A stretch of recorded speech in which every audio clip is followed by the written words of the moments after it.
You guys have all read the title, timestamps are in the description, let's get on with it. There are two ways to start the Templar encounter.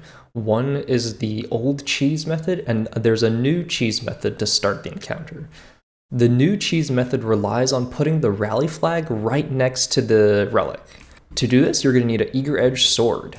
First, what you're going to do, you're going to pull out your eager edge sword, then start holding down to place the rally banner, and right as you're about to place the rally banner, in other words, when the circle is about to be complete, then go ahead and hit heavy attack, and you should like zoom all the way towards the relic if you do it right. I highly recommend positioning yourself either on the left side of the rally circle or the right side of the rally circle so you don't slam into this thing.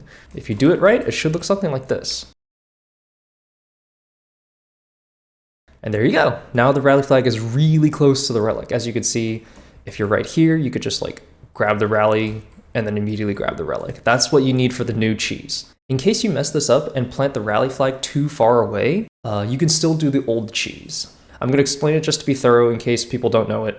Basically, 5 people will hop off the edge and die, so they are considered needing to be respawned by the time the encounter starts. And what will happen is that the relic holder will grab the relic like this. So they'll grab the relic and then sit in like a corner. Some people like to go over here, or basically just anywhere that's just kind of hanging around. You're going to intentionally fail the oracle segment on purpose, like the oracle mechanic of this encounter. In the bottom left, once it says marked by an oracle, the relic holder will then cleanse themselves. They'll cleanse themselves and then shoot their super at the boss. If you're not a relic holder, you will respawn right when marked by an oracle has shown up, and then you will run to the DPS spot and perform DPS.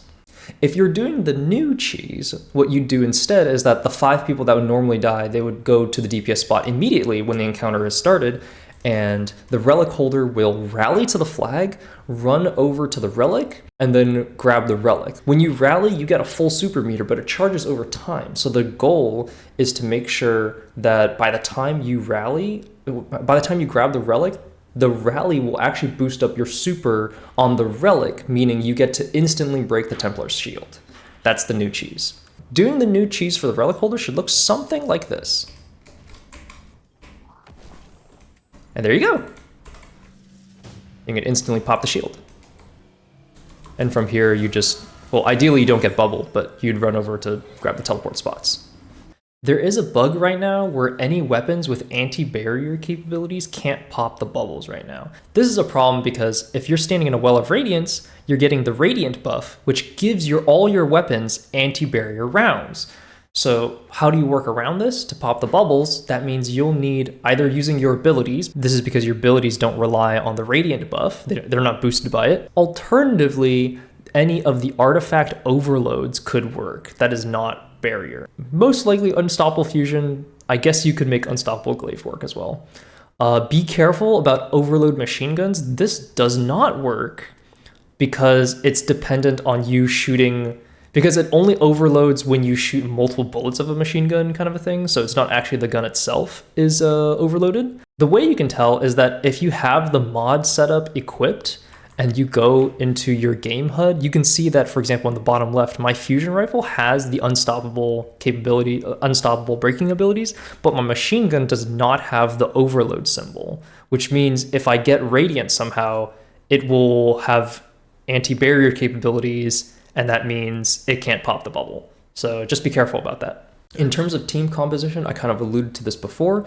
I would highly recommend 1 or 2 well locks because the DPS phase is long enough that you might need 2 wells. If you don't have a particularly experienced runner, I highly recommend Omnioculus Hunter or some like hunter that can go invisible, because by going invisible, the harpies don't get to shoot you anymore, which is kind of nice, and it keeps up with your survivability. The relic holder still performs the same task of preventing the Templar from teleporting. For the 5 players performing DPS, the current meta right now is to use Lord of Wolves on hipfire. Specifically, hipfiring will allow you to full auto the gun, increasing your DPS by a whole lot. The gun is currently bugged right now, so that's why everyone's using it. It is not required to have the catalyst. The catalyst just gives you some extra reload and some scorch, but that's about it. While doing DPS, I also highly recommend looking behind you in case someone is encased in a bubble. This is particularly important if you're not using voice chat. Thank you for making it to the end of the video, and subscribe for more Destiny stuff whenever I feel like posting more Destiny stuff. Bye-bye, Guardians. Happy farming.